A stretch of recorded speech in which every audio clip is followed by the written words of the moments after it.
জান্নাতের ফয়সালা হবে, চতুর্দিক থেকে পাওনাদারেরা দাঁড়ায় যাবে। আমার দোকান থেকে মাল নিচে টাকা দেয় না, তাড়াতাড়ি হক আদায় করো। আমাকে গালি দিয়েছে, আমার হক নষ্ট করেছে, আমার গীবত শিকায়াত মানুষের কাছে করে করে হক নষ্ট করেছে। আল্লাহ কয় টাকার কারবার তো দুনিয়ায় ছিল, আখিরাতে নাই। এবারে বিনিময়ে তোমার আমলনামার নেকগুলো পাওনাদারের দাও।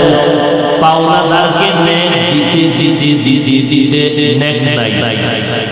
জান্নাতি মানুষটার এখন কি নাই? নেক নাই। পাওনাদার বাকি, পাওনাদার বাকি নেক নাই। আল্লাহ বলবে ভাই পাওনাদারের গুনাহ এই বান্দার আমলনামায় ঢুকাইয়া এই বান্দাটারে জাহান্নামে দাও। এই বান্দাই হবে হাসরের মাঠে বড় এতিম।